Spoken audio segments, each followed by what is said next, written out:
یا شوہر کہے گا ارے کہاں ہوں چٹکڑ کر کے چھینٹا بٹایا ناکے سے، یہ لڑائی، اس سے اچھا مت چھینٹا بٹا مت دو، لڑائی نہیں کرنی۔ کتاب علماء نے لکھا ہے مزاج ملا ہوا ہو میاں بیوی کا، دونوں ایسے وہ جگانے سے خوش ہوتے ہو تو اجازت ہے، اور چھینٹا مارنے کی اجازت ہے۔ یہ نہیں کہ وہ جاگ لے رہی ہے تو پانی کی بوتل ڈال دی آپ نے، جب پانی کی بوتل ڈالو گے تو وہ تو جاگے ہی جاگے گی، لیکن روی طرح کے محلے والے بھی جاگ جائیں گے، لڑائی ہوگی۔ ہماری شریعت نے بہت آسانیاں کی ہیں، لیکن سمجھنے والے کم ہیں، اس بات کو سمجھنے والے بہت تھوڑے ہیں۔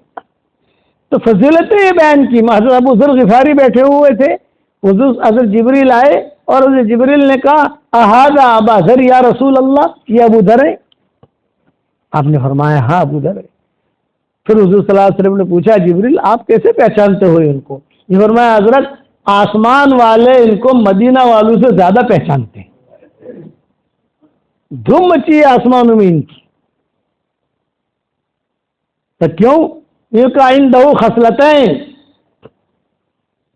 دو عادتیں ہیں اس میں، ایک عادت یہ ہے کہ اس کے اخلاق اچھے ہیں، بول میٹھے ہیں، کڑوے نہیں ہیں، اور دوسری عادت یہ ہے کہ سورہ اخلاص بہت پڑھتا ہے، تو دھوم مچی ہے آسمانوں پر، یہ روایتوں میں آتا ہے۔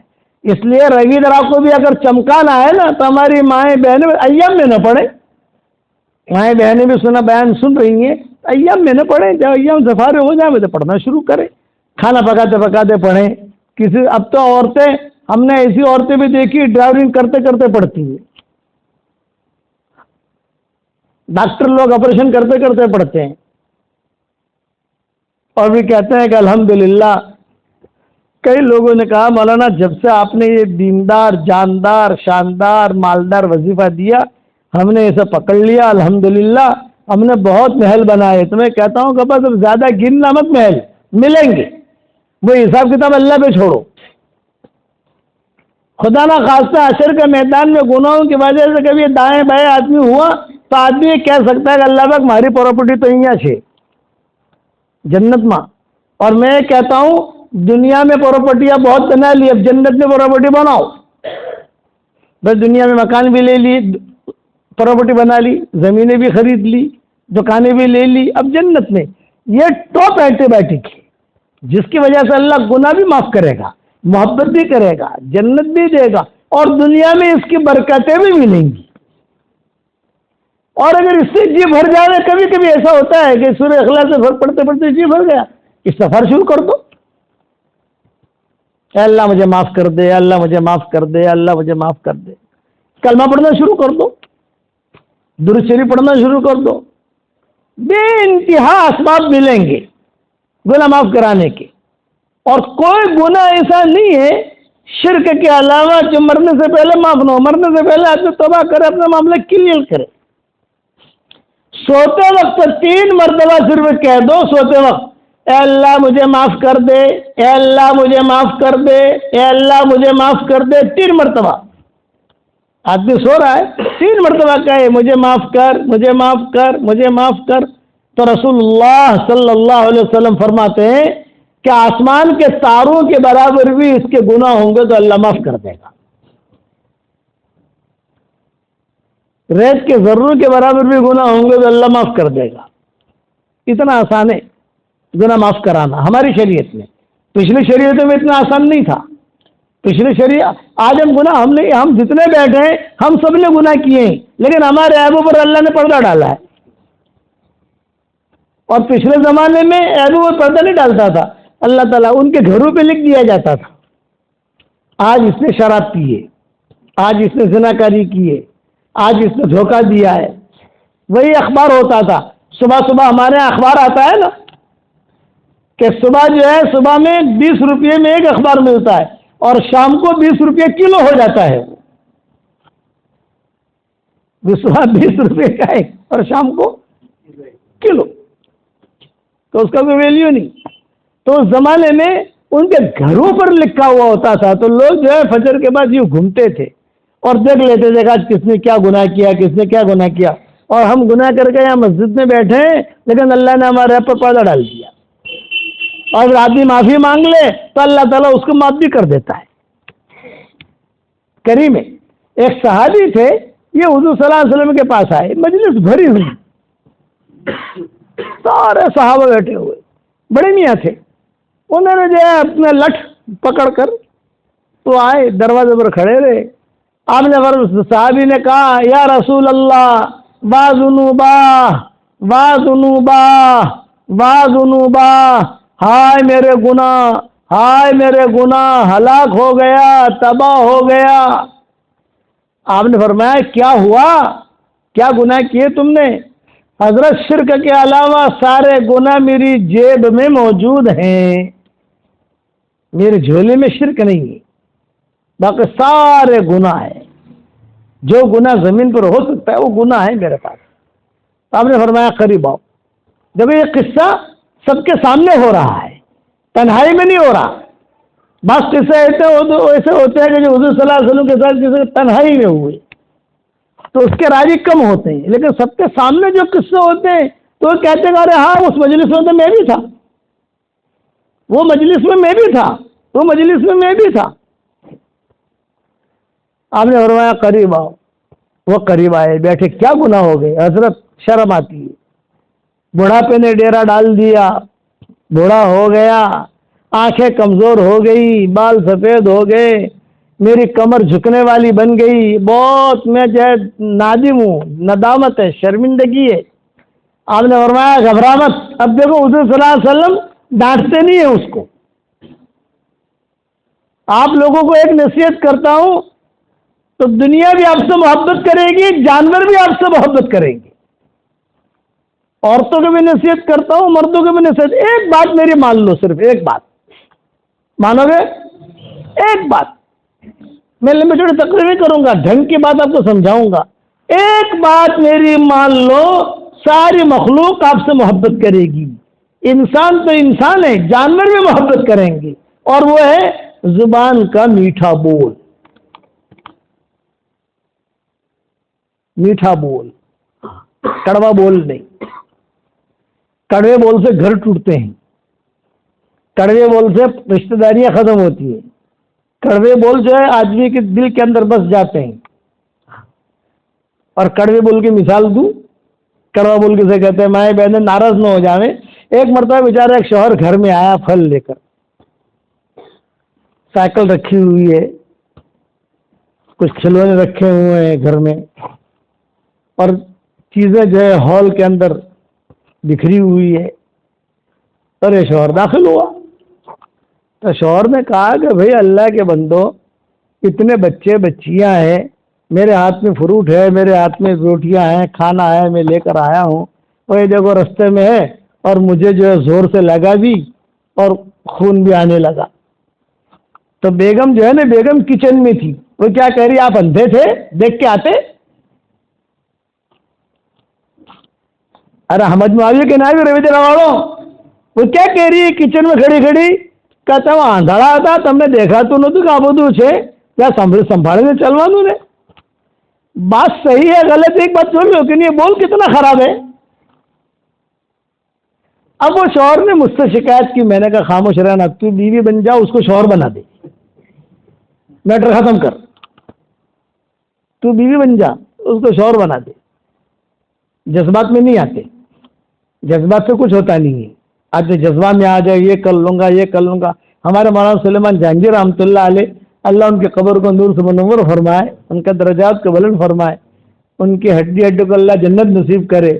یہ ہمیں اس قسم کی باتیں مرکز میں بہت سناتے تھے، بہت قصے سناتے تھے، ذرا ہنسنے ہنسانے کا ان کا ایک معمول بھی تھا، اس قسم کی باتیں بہت سناتے تھے۔ تو میری ایک نصیحت ہے آپ لوگوں کو، زبان کا بول، ایک زبان کا میٹھا بول، زبان کا ایک میٹھا بول، زبان کا ایک میٹھا بول کروڑوں نسلوں پر بھاری ہے،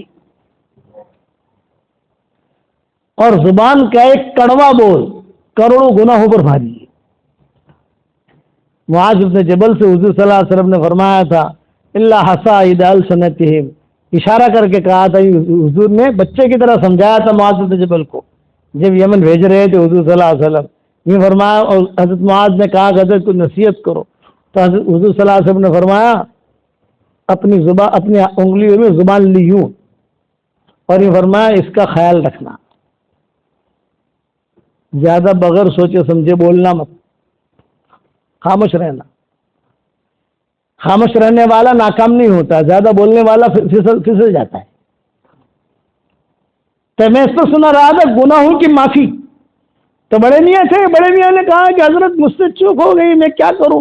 آپ نے فرمایا گھبراؤ مت۔ اب دیکھو حضور صلی اللہ علیہ وسلم میٹھے بول سے سمجھا رہے ہیں، گھبرا مت، میں تجھے ایک دعا پڑھا رہا ہوں، تو پڑھ لے۔ حضور صلی اللہ علیہ وسلم نے ایک دعا 3 مرتبہ پڑھائی۔ کتنی مرتبہ پڑھائی بھائی؟ اور یہ فرمایا جب اللہ نے تیرے گناہ معاف کر دیے۔ اگر آپ کہو تو آپ کو بھی سکھا دوں وہ دعا بھائی، ہماری فیس ملے گی انشاءاللہ، اللہ کے راستے کے نقل رقل حرکت کرو گے انشاءاللہ بھائی، اور 313 مرتبہ تو پکا ہو گیا نا انشاءاللہ۔ ہاں، حضور صلی اللہ علیہ وسلم نے فرمایا قل، پڑھوایا، پڑھو میرے ساتھ، اللہم مغفرتک اوسع من ذنوبی ورحمتک ارجع عندی من عملی، اللہم مغفرتک اوسع من ذنوبی ورحمتک ارجع عندی من عملی، اللہم مغفرتک اوسع من ذنوبی ورحمتک ارجع عندی من عملی۔ 3 مرتبہ کہا۔ حضور نے فرمایا قم قد غفر اللہ لک، میں نے تجھے 3 مرتبہ پڑھوایا، کھڑا ہو جا، اللہ نے تیرے سارے گناہ دھو دیے، مٹا دیے۔ ہم نے بھی پڑھا، اللہ نے ہمارے گناہ بھی معاف کر دیے۔ آسان ہے، شریعت ہماری بہت آسان ہے، ہم کرتے نہیں۔ 1 مرتبہ سبحان اللہ و بحمدہ پڑھو، جنت میں کھجور کا درخت لگ جاتا ہے۔ 2 مرتبہ پڑھو، 2 کھجور کے درخت، اور جنت میں لکڑی نہیں ہوتی، وہاں سونے کا تنا ہوتا ہے۔ بتاؤ، تو 313 مرتبہ روزانہ پڑھ کے 31 بنگلے تیار کرو انشاءاللہ، اور پھر آپ کو جتنے درختوں کی باؤنڈری بنانی ہو اتنا سبحان اللہ بحمدہ پڑھ لو۔ آدمی کو درخت اچھے لگتے ہیں نا، گھر کے بعد درخت، تو وہ پڑھ لو۔ مدینہ منورہ میں نے بیان کیا، یہ حدیث بیان کی، جب جا رہا تھا تو ایک لڑکی بھاگی آئی، حضرت میں نے 50 کھجوروں کے درخت لگا لیے۔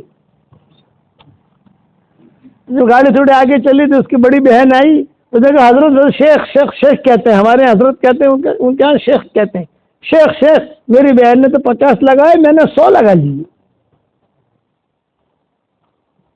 یہ شریعت کی آسانی ہے، اور یہ ہمارے لیے، پچھلی امتوں کے لیے فضیلتیں نہیں تھی کہ پچھلی امتوں کے لیے فضیلتیں تھی نا، ہمارے لیے اللہ نے آسان کیا۔ حضور صلی اللہ علیہ وسلم نے کہا 1 مرتبہ سبحان اللہ کہو، احد پہاڑ سے زیادہ وزن ملے گا حشر کے میدان میں۔ احد پہاڑ کی فضیلت اس لیے بیان کی کہ احد پہاڑ سامنے تھا، حضور صلی اللہ علیہ وسلم نے احد پہاڑ سے بڑا پہاڑ دیکھا ہی نہیں تھا، اور آپ کو پتہ بھی نہیں تھا کہ اس سے بڑا پہاڑ ہمالیہ یہاں موجود ہے۔ سامنے جو چیز تھی 5 کلومیٹر کا ہے یہ احد پہاڑ۔ آپ یوں چکر لگاؤ، میں تو ساتھیوں کو کہتا ہوں کبھی کبھی، بھئی احد پہاڑ کا چکر لگاؤ بھائی، تو وہ جو ہمیں لے جاتے ہیں، برابر 5 کلومیٹر ہوتا ہے۔ اس لیے اس کی فضیلتیں بیان کی حضور اکرم صلی اللہ علیہ وسلم، اور شاباشیاں بھی دی۔ اٹھتے بیٹھتے صرف اتنا کہو اے اللہ معاف کر دے، اے اللہ معاف کر دے، اے اللہ معاف کر دے، اے اللہ معاف کر دے۔ گھڑی آئی کہ اللہ معاف کر دے گا۔ کبھی بھی مایوس مت بنو۔ میں نے میری کتاب کا نام کیا رکھا؟ مایوس کیوں کھڑا ہے؟ اللہ بہت بڑا ہے۔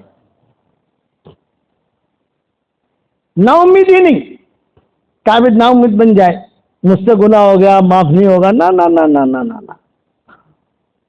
حسن بصری کے زمانے میں ایک بہت بڑا گنہگار تھا، کتابوں میں لکھا ہے۔ ایک عورت تھی بیچاری، بیوہ ہو گئی جوانی میں، ایک ہی لڑکا تھا، مال بہت تھا۔ عورت جو ہے یہ بیوہ ہوئی، جوان تھی، خوبصورت تھی، صحت مند تھی، لیکن بچے کی تربیت کی خاطر اس نے دوسرا نکاح نہیں کیا۔ حدیث شریف میں آتا ہے حشر کے میدان میں جب جنت میں جاؤں گا تو میرے ساتھ کچھ عورتیں ٹچ ہو کر جنت میں جائیں گی. میں پوچھوں گا مہلن مہلن من انتن من انتن، ارے تم کون ہو میرے ساتھ ٹچ ہو کر جنت میں جا رہی ہو؟ جنت کہ جنت میں جب جاؤں گا تو میرے ساتھ کچھ عورتیں ٹچ ہو کر جنت میں جائے گی. تو میں پوچھوں گا من انتن من انتن، کون ہو میرے ساتھ جنت میں جا رہی ہو، کون ہو؟ تو عورتیں کہیں گی اما عرفتنا یا رسول اللہ، اللہ کے نبی آپ نے ہمیں پہچانا نہیں. آپ نے فرمایا نہیں میں نے نہیں پہچانا، تم کون ہو؟ یہ فرمایا ہم وہ جوان بیوائیں ہیں کہ جوانی میں بیوائیں ہو گئی، جوانی میں طلاق ہو گئی، ایک بچہ پیدا ہو گیا، 2 بچیاں پیدا ہو گئی، اب ان کی تربیت کے خاطر ہم نے دوسرے نکاح نہیں کیے تھے. تو حضور فرمائیں گے وہ ساری بیوائیں مطلقائیں میرے ساتھ جنت میں جائیں گی. یہ فضیلت بیان کی اپنے بچوں کی تربیت کی خاطر. ہاں بچے بڑے ہو گئے، اپنے پاؤں پر کھڑے ہو گئے، اب جو ہے آج عورت نکاح کر لے کوئی حرج نہیں. اور اگر جو ہے اپنی نفس پر ڈر ہے، فتنے کا ڈر ہے، کر سکتی ہے، کوئی حرج نہیں. لیکن فضیلت یہ بیان کی حضور نے. تو حسن بصری کا قصہ سنا رہا تھا میں. اس لڑکی نے بیچارے نے شادی کی ہی نہیں، لڑکے کو بڑا کیا، مال بہت تھا، لڑکا بڑا ہو کر خراب نکلا، سارا مال جوئے میں لڑکیوں میں. تو ماں سمجھاتی تھی ارے بیٹا یہ کیا کر رہا ہے تو حسن بصری کے پاس لے کر آئی. تو چلو حسن بصری اللہ والے کی نظر لگ جائے، اللہ والا کو تیرے لیے دعا کر لے. حسن بصری نے بہت سمجھایا لیکن ایک نہیں مانا. حسن بصری کے سامنے کیا کہے ہاں ہاں بالکل اب نہیں کروں گا نہیں کروں گا، گھر آ کر وہ شروع کر دے. ماں پریشان. اسے پھر بیماری لگی اس لڑکے کو. جب بیماری لگی تو اسے ہوش آئے اور اس نے اپنی ماں سے کہا کہ ماں مجھے حسن بصری کے پاس لے جاؤ، اب مجھے موت دکھائی دے رہی ہے، موت کا جھٹکا، آہٹ سن رہا ہوں موت کی. ماں نے کہا نہیں میں تجھے نہیں لے جاتی. لیکن حسن بصری بھی کہیں گے کتنی مرتبہ لے کے آئی وہ مانتا ہی نہیں ہے. اماں آپ مانوں گا، اماں نے کہا نہیں تو زندہ رہے یا مر تو جان، تیرا اللہ جانے تیری آخرت جانے. اس نے مرنے سے پہلے سچی توبہ کی اور یہ کہا کہ اللہ گناہ نہیں کروں گا، تو جانتا ہے میں دل سے توبہ کر رہا ہوں، تجھے مجھے رکھنا ہے رکھ، نہ رکھنا ہے مت رکھ، لیکن یہ کہ میرے گناہ کوئی تیرا نقصان نہیں پہنچا سکتے. اللہ میں وہ چیز تجھ سے مانگتا ہوں جو تیرے پاس نہیں ہے میرے پاس ہے، کہ تیرے پاس گناہ نہیں ہے میرے پاس گناہ ہے، تو مجھے معاف کر دے، تیرے علاوہ کوئی معاف کرنے والا ہے نہیں. خیر انتقال کا وقت قریب آیا تو اس لڑکے نے اپنی ماں سے کہا کہ ماں میں اب جا رہا ہوں، آپ کو بہت تکلیف پہنچائی میں نے، مجھے معاف کر دینا، اور کلمہ پڑھ رہا ہوں، گواہ رہنا کہ میں کلمہ پڑھتے پڑھتے گیا ہوں، اور میرا انتقال ہو جائے ماں قبرستان میں دفن مت کرنا. کیوں بیٹا؟ یہ کہا میرے گناہوں کی وجہ سے دوسرے مرحومین کو تکلیف ہوگی، میرے گناہوں کی وجہ سے ان کو تکلیف ہوگی. یہ بہت بڑا بنگلہ ہے، بہت بڑا مکان ہے، کہیں کونے میں مجھے دفن کر دینا. یہ کہہ کر اس کا انتقال ہو گیا.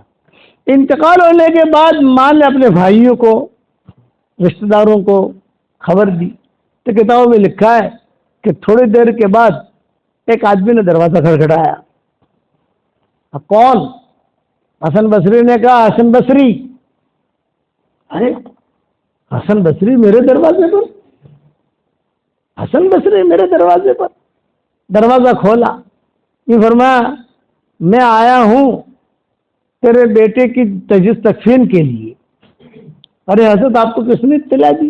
حسن بصری نے کہا میں درس قرآن کی تیاری کر رہا تھا، اتنے میں میری آنکھ لگی، جب آنکھ لگی تو میں نے خواب میں دیکھا کوئی مجھے کہہ رہا ہے میرے ولی کا انتقال ہو رہا ہے، اس کا جنازہ پڑھو، اس کے جنازہ پڑھنے سے اللہ تمہارے گناہ بھی معاف کر دے گا.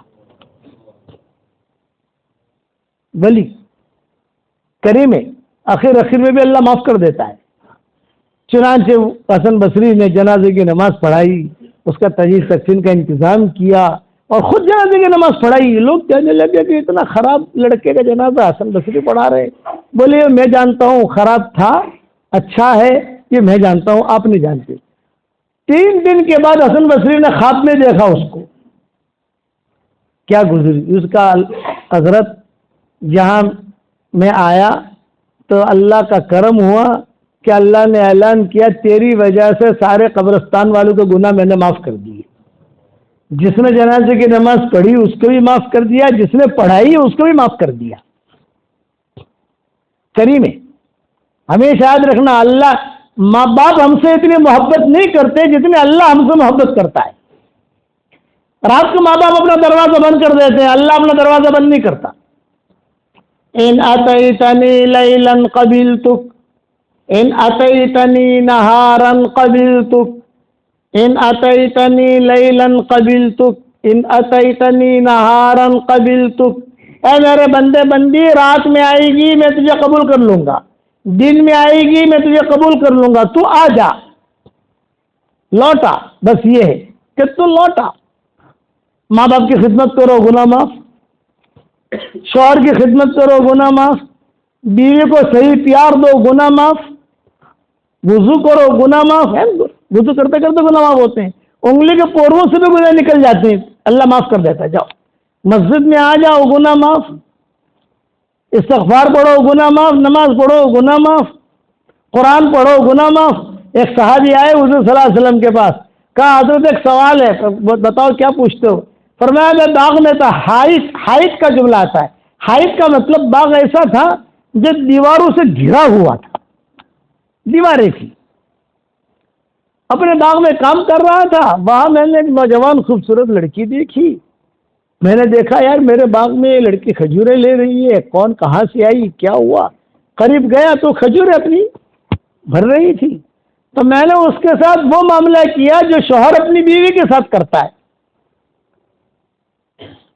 صرف صحبت نہیں کی، باقی سب کچھ کیا۔ یہ حضور سے آ کر کہہ رہے ہیں، تو حضور صلی اللہ علیہ وسلم نے کیا فرمایا؟ حل صلیت معنا، یہ جواب دیا، حل صلیت معنا، تو نے ہمارے ساتھ نماز پڑھی مغرب کی عشاء کی جو بھی نماز؟ ہاں پڑھی۔ تو کہا اللہ نے تیرا گناہ معاف کر دیا۔ اس پر یہ آیت نازل ہوئی، ان الحسنات یذہبن السیئات، نیکیاں جو ہے برائیوں کو ختم کر دیتی ہے۔ برائیاں، گناہ بہت کمزور ہوتے ہیں، نیکی اور برائی کو سامنے سامنے کھڑا کرو، نیکی اور گناہ، تو نیکیاں بہت پاورفل ہوتی ہیں، بہت پاورفل، بڑے سے بڑے گناہ کو نیکی، لیکن نیکی کب معاف ہوگا؟ جب آدمی توبہ کرے، یعنی وہ گناہ نہیں کروں گا، مذاق نہیں۔ حدیث شریف میں آتا ہے ایک آدمی نے ایک گناہ کیا، مسجد میں آ کر معافی مانگی، پھر باہر جا کر وہی گناہ کیا، پھر مسجد میں آ کر معافی مانگی، پھر باہر جا کر وہی گناہ کیا، پھر مسجد میں آ کر معافی مانگی، تو اللہ رسول اللہ صلی اللہ علیہ وسلم فرماتے ہیں کأنہ یستہزئ مع ربہ، یہ اپنے رب کے ساتھ مذاق کر رہا ہے۔ اپنے اللہ کے ساتھ مذاق مت کرو۔ گناہ معاف کرانے کے اسباب میں نے بہت قصے بیان کیے، گناہ معاف کرانے پر اسباب کیے، گناہ معاف، استغفار کرو، اللہ نیک اولاد بھی دے گا، لڑکے بھی دے گا۔ حرم شریف میں بیٹھا ہوا میں ایک بہت بڑا تاجر نہیں بلکہ وہاں کا بینکوں کا بہت بڑا مدیر آیا میرے پاس ریاض الجنہ میں، یہ کہا مولوی صاحب ایک بات پوچھنی ہے۔ میں نے کہا بتاؤ۔ میں مولوی صاحب الحمدللہ میری 6 لڑکیاں ہیں۔ کتنی لڑکیاں بھائی؟ 6۔ اب آپ کوئی وظیفہ بتاؤ کہ اللہ مجھے لڑکے دے۔ تو میری زبان سے نکلا بھائی لڑکیاں تو برکت لاتی ہے، تو اس نے مجھے کہا مولوی صاحب بہت برکت ہو گئی، برکت بہت ہو گئی، آپ جو ہے مجھے کوئی وظیفہ بتاؤ کہ جس سے اللہ مجھے لڑکے دے۔ تو میں نے اس کو استغفار بتایا، میں نے کہا 1000 دانی کی تسبیح لے لے۔ اس وقت میں پرانا حرم تھا اور باہر ایک دہلوی ہوتے تھے، عبداللہ دہلوی، یہ باہر ان کی دکان ہوتی تھی، اور تسبیحیں بیچتے تھے الگ الگ قسم کی، 100 دانی کی، 1000 دانی کی، 5000 دانی کی، ان کا کام ہی تسبیح کا تھا۔ تو ہم کہتے تھے عبداللہ بھائی تسبیح والے، دہلی کے رہنے والے تھے وہ، لیکن وہاں کے سعودی مقیم ہو گئے تھے۔ میں نے کہا باہر وہ عبداللہ دہلوی کی دکان ہے، تو چلا جا اور 1000 دانے کی تسبیح لے لے، ایک تسبیح تیرے لیے، ایک تسبیح تیری بیوی کے لیے، اور صبح شام 1000 مرتبہ تم استغفار کرو، استغفر اللہ استغفر اللہ استغفر اللہ، اللہ تجھے لڑکے دے گا انشاءاللہ۔ تو اس نے کہا ہاذا یکفی، ہاذا یکفی، یہ کافی ہے؟ میں نے کہا ہاذا یکفی۔ میں نے قرآن شریف کی آیت پڑھی، فَقُلْتُ اسْتَغْفِرُوا رَبَّكُمْ إِنَّهُ كَانَ غَفَّارًا يُرْسِلِ السَّمَاءَ عَلَيْكُمْ مِدْرَارًا وَيُمْدِدْكُمْ بِأَمْوَالٍ وَبَنِينَ وَيَجْعَلْ لَكُمْ جَنَّاتٍ وَيَجْعَلْ لَكُمْ أَنْهَارًا مَا لَكُمْ لَا تَرْجُونَ لِلَّهِ وَقَارًا وَقَدْ خَلَقَكُمْ أَطْوَارًا۔ عرب تھا، سمجھدار آدمی تھا، سمجھ گیا۔ عرب میں بیان کرنا بہت آسان ہوتا ہے، ہندوستان والے میں بہت مشکل، اور بنگالی میں تو اور مشکل، کہ ہندوستان والوں کو ان کے مزاج کے مطابق سمجھانا پڑتا ہے۔ عربوں کیا، قرآن کی آیت پڑھ لو سارا سمجھ جاتے ہیں، حدیث سے پڑھ لو سمجھ جاتے ہیں، پورا کے پورا سمجھ جاتے ہیں۔ حدیث پڑھ لو سو سمجھ جائیں گے، وہ جاہل سے جاہل ہوگا لیکن حدیث سمجھ جائے گا وہ کہ شیخ کیا کہنا چاہتے ہیں۔ ہمارے یہاں تو محاورہ بھی سمجھانا پڑے اور بنگالیوں کو تو اور سمجھانا پڑے، خاص طور سے جنت کا بیان کرنا ہو تو عربوں میں کرنا بہت آسان۔ قرآن میں جتنی جنت کی آیتیں ہیں پڑھ لو، حدیث میں پڑھ لو، اور ہندوستان والوں میں تو سمجھانا پڑے، ترجمہ کرنا پڑے، ترجمہ بھی ایسا کرنا پڑے کہ سامنے والا سمجھے، آسان کر کے سمجھانا پڑے، وہ سمجھ گیا۔ اب یقین 1 سال کے بعد میں مدینہ منورہ کے ایئرپورٹ پر اترا تو عرب جو تھا وہ آیا ایئرپورٹ پر، ہمارے استقبال میں تو نہیں آیا، استقبال میں تو دوسرے ساتھی آئے تھے کاریں وغیرہ لے کر، لیکن وہ بھی آیا۔ ساتھیوں نے کہا کہ بھائی اتنا بڑا آدمی مولانا کے استقبال میں کیسے آیا؟ ان کو پتہ نہیں تھا کہ کیا معاملہ ہے۔ وہ آیا، اجوا کھجور اس کے ہاتھ میں تھی، اس نے مجھے اجوا کھجور دی اور میرے کان میں کہا الحمدللہ عبداللہ عبد الرحمن۔ ارے سمجھ گئے، رویندرا والے تو بہت ہوشیار ہے ماشاءاللہ۔ دیکھا الحمدللہ عبداللہ عبد الرحمن، دو جڑوا بیٹے پیدا ہوئے 6 لڑکیوں کے بعد۔ دوسرے سال میں اترا تو وہی عرب جو ہے وہ اجوا کھجور لے کر آیا، ساتھی بھی آئے تھے، اور اس نے مجھے کان میں کہا الحمدللہ حسن حسین۔ میں نے کہا مبارک ماشاءاللہ۔ تیسرے سال اترا تو وہی عرب جو ہے کھجورے لے کر آیا اور کہا الحمدللہ محمد احمد۔ 6 لڑکے 6 لڑکیاں، سمجھ گئے نا، ایکول ہو گئے کہ نہیں؟ چوتھے سال اترا مدینہ منورہ، وہ آیا تو صحیح لیکن بغیر اجوا کھجور کے آیا تو صحیح لیکن بغیر اجوا کھجور کے۔ میں نے کہا شیخ ایش البشارہ بشیرنی، کیا خوشخبری ہے؟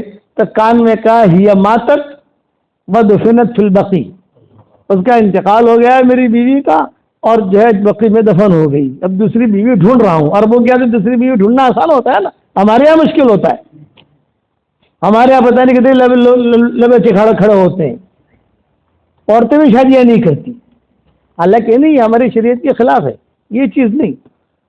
آدمی اپنی زندگی گزارے، زندگی گزارنے کے لیے شریعت نے آسانیاں پیدا کی اور عورتوں کو اختیار دیا، عورتوں کو بھی اختیار دیا، مردوں کو بھی اختیار دیا۔ آج تو ہمارے یہاں لباسے، وہ وجہ کیا ہمارے یہاں لباسے کیوں ہیں؟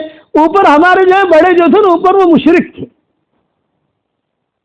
3 نسل 5 نسل 10 نسل آپ اوپر چلے جاؤ تو مشرکانہ رواج تھا۔ یہاں ہندوستان میں تو شرک تھا نا، پہلے شرک تھا، بعد میں شیعہ آئے، شیعہ کے بعد پھر یہ وجود میں آیا، یہ سارا دور ہمارا چل رہا ہے۔ تو مشرکانہ جو رواج ہے وہ اب تک ہمارے خاندانوں میں چل رہے ہیں، کسی خاندان میں کیا، کسی خاندان میں کیا، کسی خاندان میں کیا، ہم تو دیکھتے ہیں نا، ہمارے تو شاگرد دنیا بھر میں بہت ہے۔ تو میں نے کہا یار یہ کیا، وہاں عربوں میں وہ چیز نہیں، عربوں میں تو میراث میں بھی کوئی مسئلہ نہیں ہوتا، بقی میں دفن کیا اور بقی میں ہی میراث کے حساب کر لیتے ہیں، بقی میں کھڑے کھڑے یار اس کو دفن کیا اور وہ حساب بنا کے آ جاتے ہیں، یہ تیرا یہ تیرا یہ تیرا۔ مجھے آ کے کہتے ہیں کہ شیخ جب انتقال ہوا ہے میرا، ہماری اتنی فیکٹریاں ساری فیکٹریاں بند کر دی، سب بینک کا حساب کتاب سب جو ہے کلوز کر دیا اور سب کو دے دیا۔ تو میں جانتا ہوں اس کی ایک بہن تھی، اس کا نام تھا لیلا۔ میں نے کہا لیلا کو کیا دیا تو نے؟ تو اس نے کاغذ نکالا، دیکھو یہ لیلا، یہ نام لکھا ہوا ہے لیلا کا، اس کا یہ ہے۔ اب وہ جانے، اس کا شوہر جانے، اس کا بھائی، اس کا بیٹا جانے، جو جانے وہ جانے، اس کا یہ ہمارا کوئی حق نہیں ہے۔ ہمارے یہاں ایسا ہے، ہمارے یہاں تو پہلے عورتوں کو میراث ہی نہیں دیتی۔ اللہ معاف فرمائے، ہمارے یہاں تو عورتوں کو، لڑکیوں کو میراث ہی نہیں دیتے، کچھ سمجھتے ہی نہیں میراث کیا ہے۔ اچھے اچھے مولویوں کے میراث کے مسئلے پتہ نہیں ہوتے، حالانکہ میراث میراث ہے، اس میں کوئی اس میں کسی قسم کی کوئی پابندی نہیں ہے، اللہ کا احکامات ہے یہ تو اوپر کے۔ اور اتنا کھرا کھرا میراث کا مسئلہ اللہ نے بیان کیا ہے، کھرا کھرا۔ نماز کے بارے میں اللہ نے کہا نماز پڑھو، عشاء کی 4 پڑھو، فجر کی 2 پڑھو، ظہر کی 4 پڑھو، عصر کی 4 پڑھو، یہ اللہ نہیں کہیں گے، یہ حضور بتائیں گے، حدیث بتائے گی۔ زکوٰۃ دو، کتنی دو، کیسے کرو، ساری حدیث بیان کرے گی۔ روزہ رکھو، کیا ترتیب ہوگی، وہ ساری حدیث بیان کرے گی۔ حج کرو، حج میں کیا ہوگا، ساری تفصیل حضور بیان کریں گے۔ میراث میں ایسا نہیں ہے، میراث میں تو اللہ نے حساب کتاب کر کے بھیج دیا۔ اللہ کو معلوم تھا کہ ڈنڈی ماریں گے یہاں، اللہ کو معلوم ہے کہ ڈنڈی ماریں گے یہاں، تو خود وہاں سے حساب کتاب ہو کے آ گیا، کوئی ڈنڈی مار ہی نہیں سکتا۔ صدیق اکبر کا جب انتقال کے وقت قریب آیا، حضرت عائشہ بیٹھی ہوئی تھی اور حضرت عائشہ کچھ اشعار پڑھ رہی تھی غم کے، ابا دنیا سے رخ۔ حضرت عائشہ کو شعروں سے بہت شوق تھا شعر اشعار پڑھنا، تو وہ اشعار پڑھ رہی تھی صدیق اکبر کے انتقال پر۔ حضرت ابوبکر نے جو ہے آنکھیں کھولی، انہوں نے کہا عائشہ کیا کر رہی ہو تم؟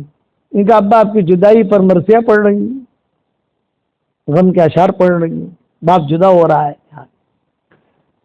پھر حضرت عائشہ نے کہا کہ ابا ایک مسئلہ پوچھتی ہوں۔ کہا پوچھو۔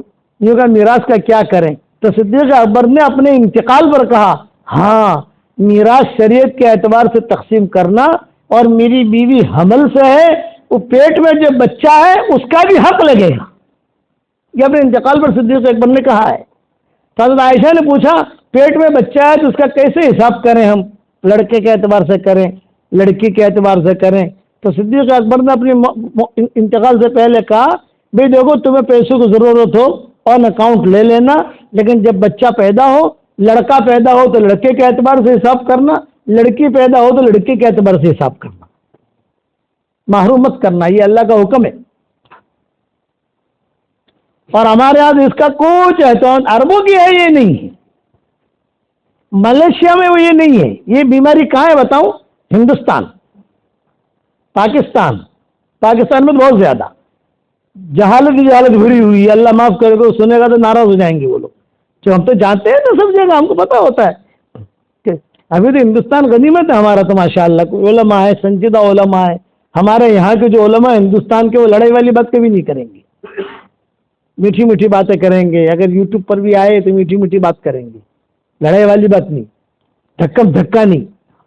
اور بنگلہ دیش، پھر برما، کئی جگہ تو ایسی ہیں کہ وہ لڑکیوں کو میراث دیتے ہی نہیں، شادی میں خرچہ کر لیا، بھائی تارا شادی پر 2 لاکھ روپیہ خرچ کری نہ کیوں نے، ابھی پتی گئی ہاں، ابھی تو جانے نے تارا شوہر جانے نہیں۔ بیٹی یا بہن آپ کے گھر سے رخصت ہو رہی ہے، اس کو یہ کہو کہ بیٹا تم کو اللہ خوشحال رکھے، تمہارا چمن آباد رہے، لیکن بیٹا چھوٹا دل مت کرنا، خدا نہ خواستہ کچھ حالات آئے، کچھ ہوا، ہمارے گھر کے دروازے کھلے ہوئے ہیں، میں بھائی ہوں، میرا دروازہ کھلا ہوا ہے بیٹا، بالکل ٹینشن مت لینا۔ اتنا بولنے میں کیا جاتا ہے؟ آج تو لڑکی کی شادی ہو گئی، مصیبت ٹلی نہ، حق ہے۔ اسی لیے حضور صلی اللہ علیہ وسلم نے بار بار کہا، میراث کے مسائل میں حضرت عمر کے زمانے میں تو کسی کا انتقال ہوتا تھا، حضرت عمر کھڑے ہو جاتے تھے، کون ہے وارثدار اس کے؟ 2 بیویاں ہیں، بلاؤ۔ حضرت عمر کا تو فرض تھا نا، کتنے بیٹے ہیں ان کے دونوں بیویوں سے؟ اتنے، بلاؤ۔ پراپرٹی کیا ہے ان کی؟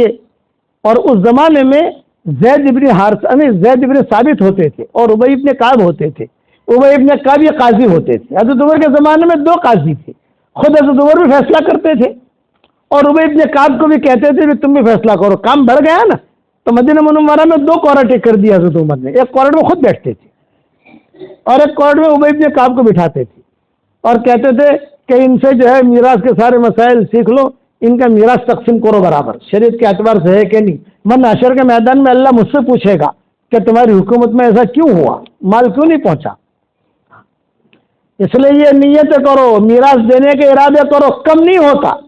یاد رکھنا, یہ میراث کا قصہ تو ایسا ہوا, اور ابن ثابت جب شہید ہو گئے تو پہلے عورتوں کو میراث نہیں ملتی تھی. ہمارے اس وقت میں جتنے مذہب دنیا میں ہیں, مشرکین, یہود, نصارہ, ان کی عورتوں کو میراث نہیں ملتی.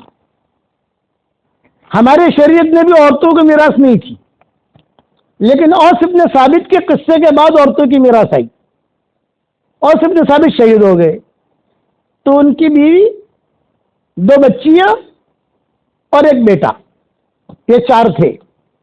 بیوی جوان تھی, بچیاں چھوٹی تھی, بیٹا جو تھوڑا سا بڑا تھا, یعنی جوانی ہوئی عورت, اور اوس ابن ثابت شہید ہو گئے. ایک دن کے بعد یعنی آج شہید ہوئے ہیں, اور آئندہ کل جو ہے اوس ابن ثابت کے بھائی آئے بھابھی کے پاس اور کہا بھابھی تم نے تو کہیں مرے ہی نہیں. کہا کہ تمہیں تو عورت چھو, تم تو عورت ہو, تمہیں کچھ نہیں ملے گا. اچھا بھائی ٹھیک ہے, چلو نہیں ملے گا تو ٹھیک ہے. ان 2 لڑکیوں کو بھی نہیں ملے گا, اس لیے کہ لڑکیاں ہیں. لڑکے کو ملے گا, لیکن کب ملے گا, جب بڑا ہوگا تب, ابھی چھوٹا ہے.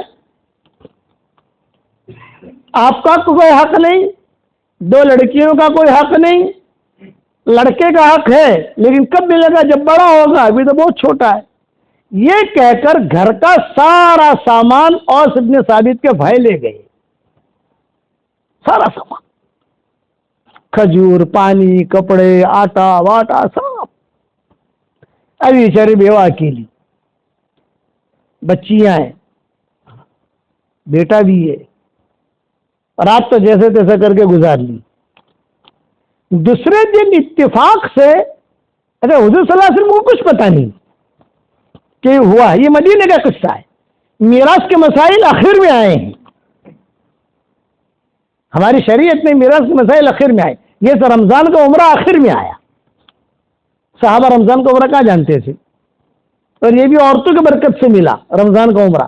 یہ جتنی بھیڑ ہوتی ہے نا, تو پہلے عورتوں کو ثواب ملے گا اس کا, عمرے کا. یہ عورتیں ذریعہ بنی ہیں, تو یہ میراث کی بھی یہ عورتیں ذریعہ بنی. وہ ہوا ہے کہ حضور صلی اللہ علیہ وسلم اتفاق تھا حضور صلی اللہ علیہ وسلم کا, کہ آپ کو کچھ پتا نہیں, اوس ابن ثابت کی بیوہ کے ساتھ یہ ہوا ہے.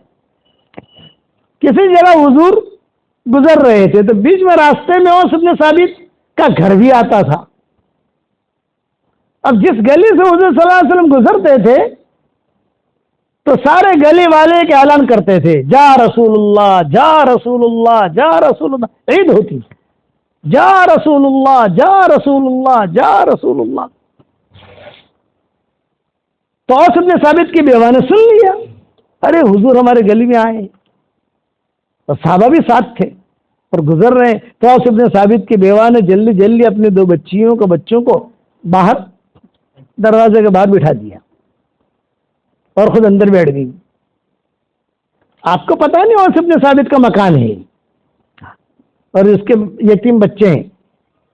جب وہاں سے حضور تھوڑے سے گزرے تو اوس ابن ثابت کی بیوہ نے زور سے کہا, السلام علیکم یا رسول اللہ. آپ نے جو سلام سنا تو حضور کھڑے ہو گئے. وعلیکم السلام. بھائی کون ہے, کس کا مکان ہے؟ ایک صحابی نے کہا غالباً حضرت عمر تھے یا کوئی دوسرے صحابی تھے. انہوں نے کہا یہ اوس کی بیوہ نے سلام کیا ہے اور یہ بچے اوس کے یہ یتیم ہیں.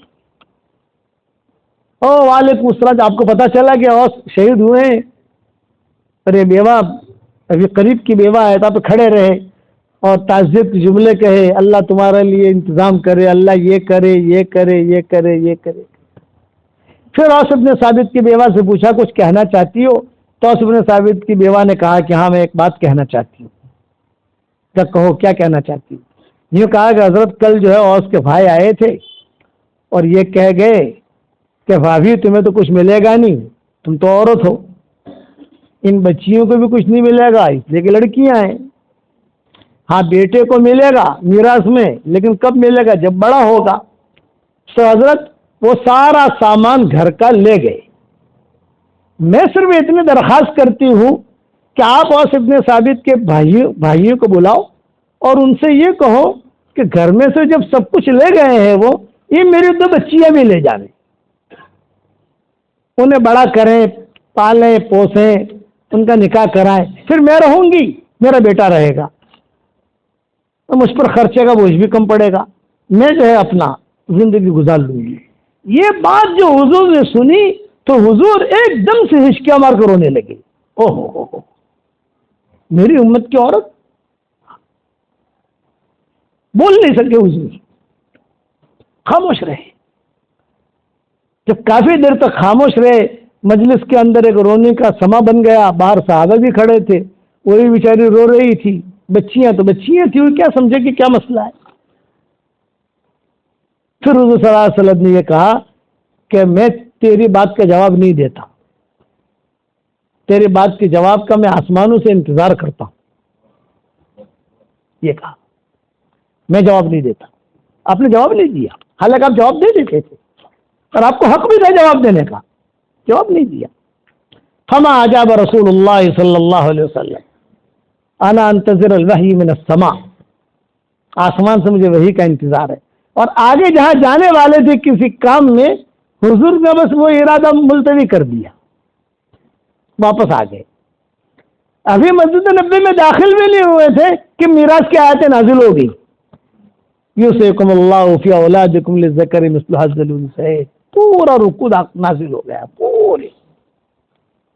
حضور نے کھڑے کھڑے فرمایا بلاؤ اس کی بیوہ کو، بلاؤ اس کی بیوہ کو، بلاؤ اس کی بیوہ کو۔ وہ آئی، قرآن پڑھ کر سنایا، یہ کہا تیری برکت سے میری امت کی عورتیں بچ گئی، میری امت کی عورتوں کو بھی ملے گا، بہنوں کو ملے گا، بھائیوں کو ملے گا، بیٹیوں کو ملے گا، 2 بیویاں 2 بیویوں کو ملے گا، 3 بیویاں 3 بیویوں کو ملے گا۔ آپ نے فرمایا مجھے بہت ڈر ہے 2 باتوں پر، ایک تو یہ کہ میری امت کی عورتوں کو لوگ محروم کریں گے۔ چالاکی سے مسجد میں بیٹھا ہوا، مہندی والی مسجد میں، ہماری برادری کی خاتونائی، ہماری برادری کی عورتیں گول برقع پہنتی ہے نا، آپ نے دیکھا ہوگا ہماری چلیائی برادری کی جو عورتیں وہ گول برقع پہنتی ہیں۔ وہ میں بیٹھا ہوا تھا مسجد میں، ایک عورت بیچاری وہاں آئی، ابھی مولانا سے ملنا ہے۔ ارے بھی عورتیں مولانا کیسے ملیں گے؟ اور سگنانا کا میں مجھے جانتے ہیں، وہ مولانا سے ملنا ہے۔ میرے ساتھ جو ساتھی رہتے ہیں وہ آئے، انہوں نے کہا مولانا کوئی خاتون ہے آپ ہی کی برادری کی اور ملنا چاہتی ہے۔ میں نے کہا میں بوڑھا آدمی یار، کسی جگہ سے چل کے جانا مستقل ایک کام، ابھی ساؤتھ افریقہ کے سفر میں تھا، اب لوگ بہت محبت کے اندر جو پریشان کرتے ہیں وہ سمجھاتا ہوں آپ کو۔ اب جانا ہے 5 کلومیٹر دور، ایک کار میں بیٹھا تو ارے مولانا آپ کے کار میں نہیں بیٹھنا ہے، آپ کو دوسری کار میں بیٹھنا ہے۔ ارے یار 5 کلومیٹر تو جانا ہے، 5000 کلومیٹر تھوڑی جانا ہے۔ اب بیٹھ گیا ہوں، تم مجھے نہ مولانا انہیں کار میں بیٹھا ہوں۔ اچھا وہ پٹا بٹا نکالا، یہ نکالا، ڈنڈا بنڈا پکڑا، آہستہ آہستہ کر کے اترا، وہ کار میں جا کے بیٹھا تو دوسرا سیٹ ہی آیا۔ ارے مولانا نے کار میں نہیں بیسڑوانا، اولی جو کالی کار کھڑی تھی نا، کالی کالی کیا بیسڑوانا چاہیے۔ میں وہاں گیا، اب وہاں جا تیسرا چوتھا سیٹ ہی آیا، ارے نہ انہیں مرسیڈیز لائیا تھے مولانا ماتے، 4 کاروں میں بٹھایا مجھے، سمجھے؟ تو اس کے اکرام کریں گے، کہیں گے یا فجیدہ کہیں گے؟ فجیدہ۔ اب بوڑھا آدمی کو ایک جگہ سے اٹھنا بھی مشکل۔ میں نے اس کو کہا ہمارے عبدالرحمان کو بھی، مجھے یہاں کار لے آنا، یہاں سے میں بیٹھ جاؤں گا کار کے اندر، چڑھنا اترنا میرے لیے بہت مشکل ہوتا ہے، گھٹنے کی تکلیف۔ وہ مجھے وہ ضد پر کھڑی ہے وہ عورت، کہنا نا مولانا سے مجھے بات، یا میں مسجد میں آؤں چھوں، ہماری وہ مسجد میں ہوں آؤں چھوں، ارے بھائی نہیں آتی ہوں آؤں چھوں، بار تو نہیں آتی ہوں آؤں چھوں، مسجد میں آ کے اور فجیتا ہوگا، پتہ نہیں کوئی لڑکی آئی مولانا سے ملنے کے لیے، کیا مسئلہ ہے؟ تو میں گیا تو میں نے کہا مولانا مجھے ایک بات کا جواب دو، میں فلاں کی بیٹی ہوں، خاندان ہے، بڑا خاندان ہے، اور آپ ہمارے یہاں کھانے کے لیے آتے ہیں؟ ہاں آتا ہوں، اور آپ کی دعوتیں ہوتی ہیں ہمارے یہاں، ہماری کاریں آپ کے لیے خدمت میں کھڑی رہتی ہیں، کہیں جانا کرنا ہوئی ہو۔ مولانا میرے بھائی میرے پاس آئے، اور ہماری پراپرٹیاں کتنی ہیں وہ تو آپ کو معلوم ہے، کتنے دھندے ہمارے چل رہے ہیں وہ بھی آپ جانتے ہو. ہاں میں نے کہا تو کہوا شو آگے سے کین بھائی آپ کہنا کیا چاہتی ہو یہ مجھے کہو.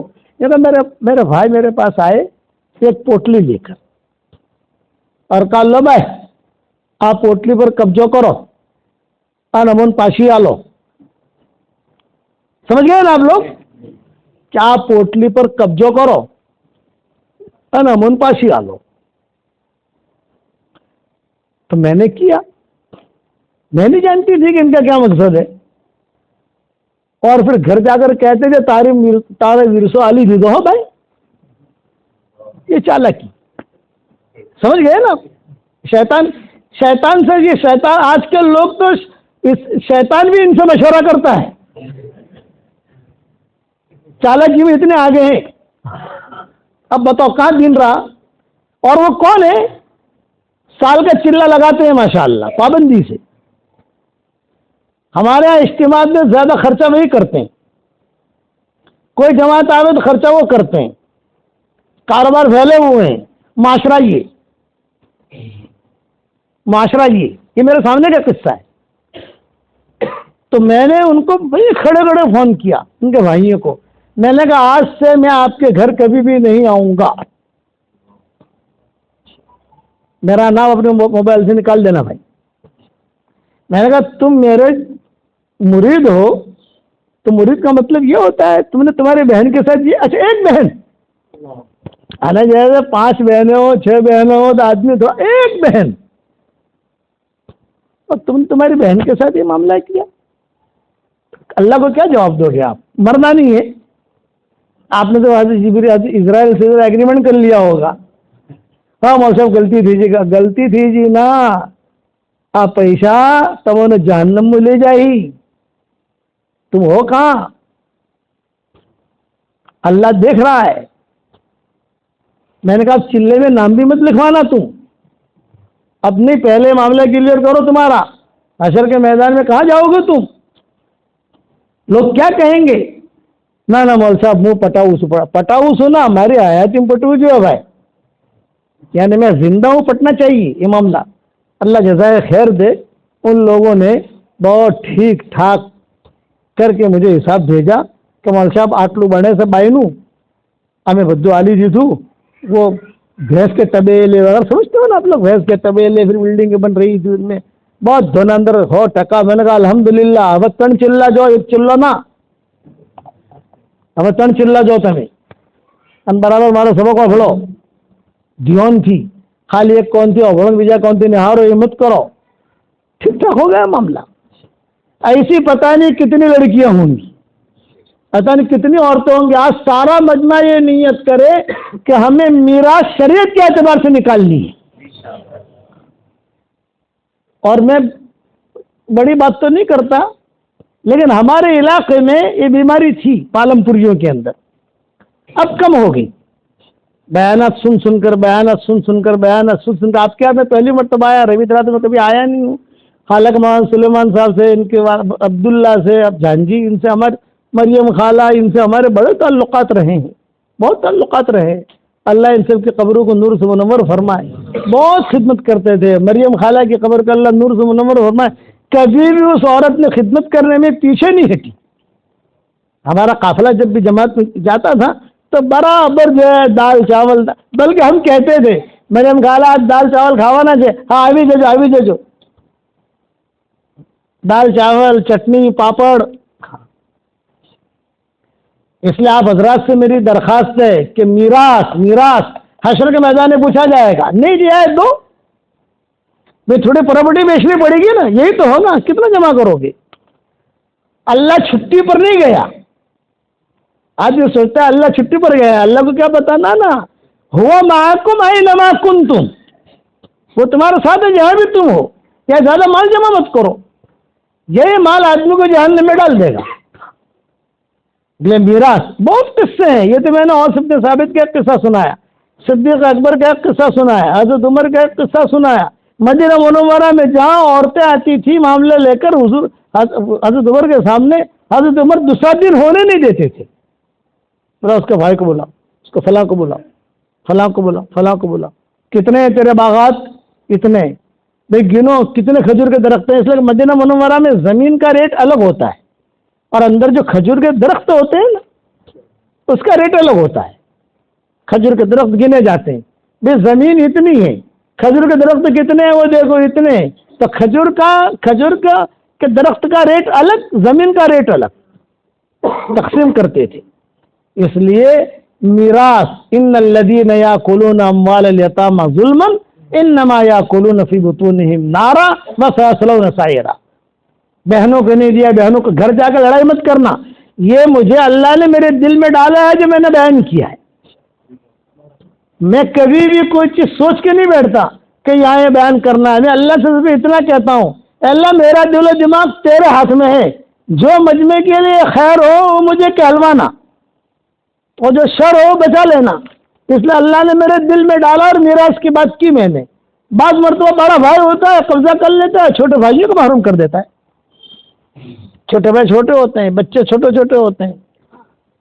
قرآن کی آیتیں دیکھو. آپ کے یہاں تو مفتیان کرام، علماء کرام بہت ہیں ماشاءاللہ.